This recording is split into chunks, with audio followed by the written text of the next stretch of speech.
I'm Jude Yong. This is my FCE profile. I happened upon Sidney Poitier, and that one struck me because his story is like, he was the youngest of eight. I'm the youngest of eight. He was American born, raised in a foreign country. I was American born, raised in a foreign country. I went, this is interesting. So then I thought, what was his background? He trained in New York in theater. I said, okay. I like what he got to accomplish as an actor. When I would listen to him, what he said, how he talked about life, not about acting, about life. He seemed to be a very well-rounded person. So I said, okay, I'm going to theater.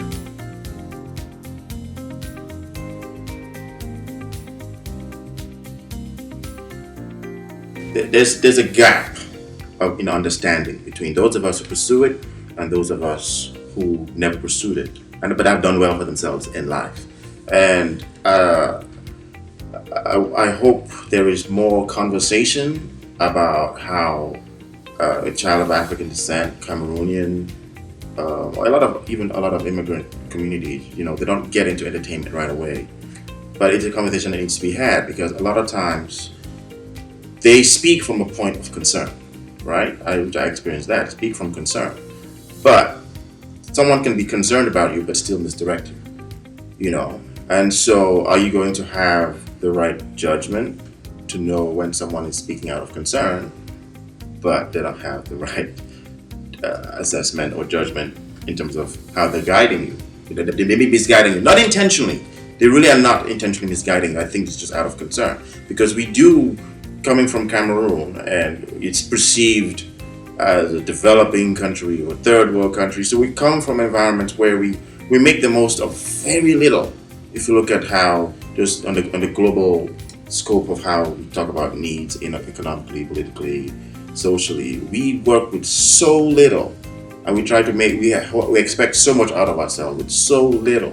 And so when we get into the conversation about what it takes to be an actor, we're not even looking sometimes at the toll that takes on us, just the pursuit of the craft of it, who you become in being an actor, how sensitive you are becoming, how much more intuitive you're becoming. And then they who never had artists around don't understand that by not having an artistic window into the environment, there's so much that they're missing, so much that they're not able to express, so much that they're not able to resolve, And so there has to be this dialogue between the people who are artists and people who are not, because that's how our society is going to get better.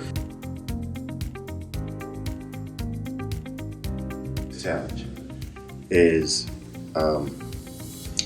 cultural, not in the way that you think, right? It's not so much that being a black actor, maybe that's part of it, but put it this way.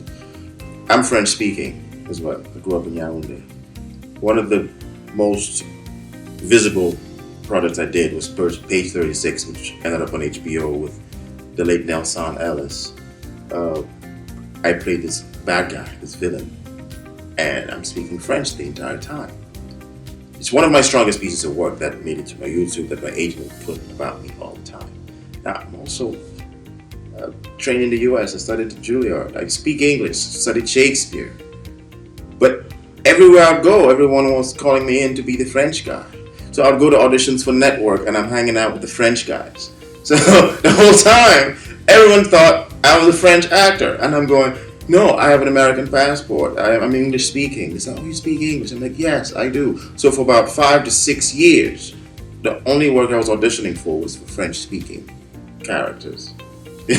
So it's the only way I've found to circumvent that is creating other work and shooting, short form material, web series, so people can see me speaking English, so that the people who are interested in collaborating with me know that I speak English. So that has been one big problem. Then coming out of drama school, the first challenge that I had was, this is before the big Afro-English invasion.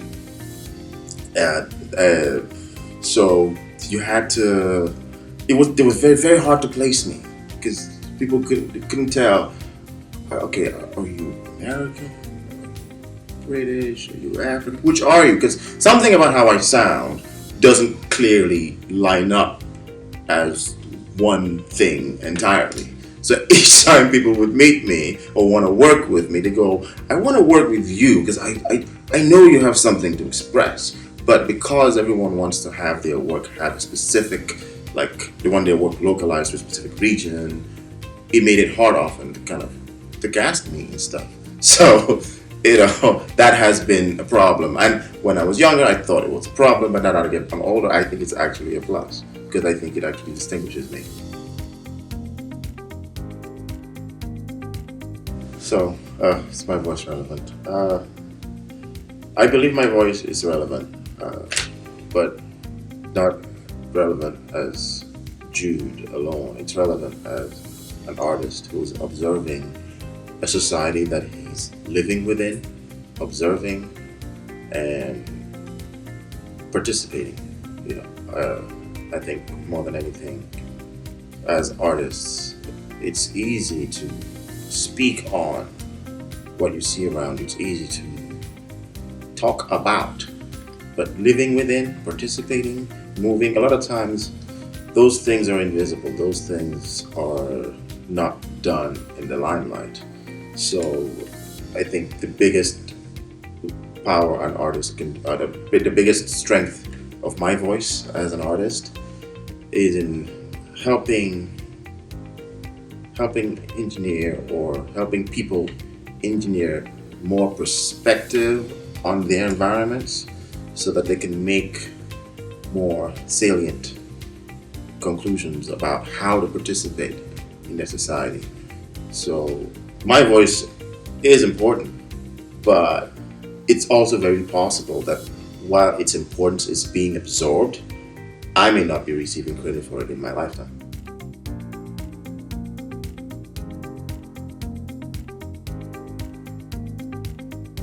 Michael Jordan. 2 words, Michael Jordan. That is another human being on the planet, in the ethos, that has been a driving force in my life. Now, I don't have 6 MVPs and what have you, but basketball has been a huge,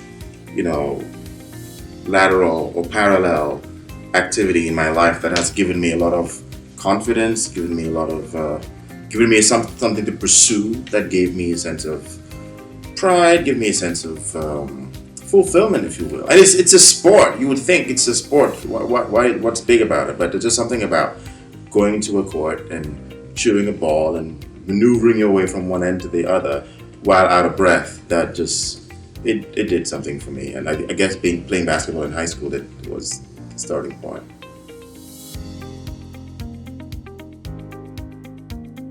Don't underestimate yourself, whoever you are. Don't underestimate yourself.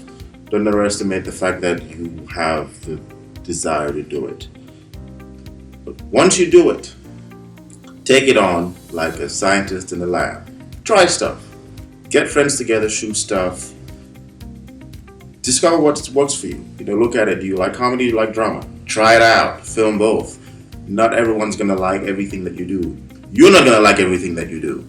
But just do stuff and look forward to fail. Shoot with your phone if you can, but just do as much as possible and seek to fail. Seek to do stuff that doesn't work out, so that when the stuff that works out shows up, you go, oh, I found something. And then you have the experience on how to make stuff quickly and well and efficiently, so that when you're making stuff that's good, you're making good stuff quicker.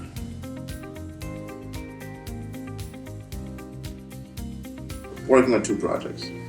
One's a short film, the other one's a full-length play.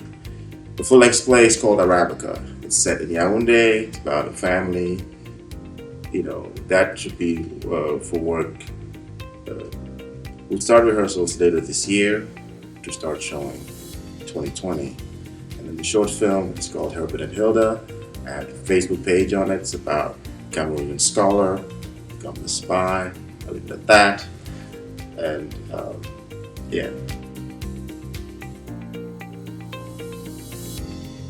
Thank you very much to Fiddle Cut Entertainment for having me for doing a profile on me. I'm very grateful that I was brought in for this.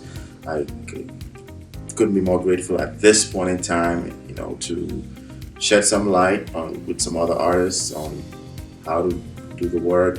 And I hope in this, people find something they can work with. I hope to work with some of the people watching this, even if I don't know who you are.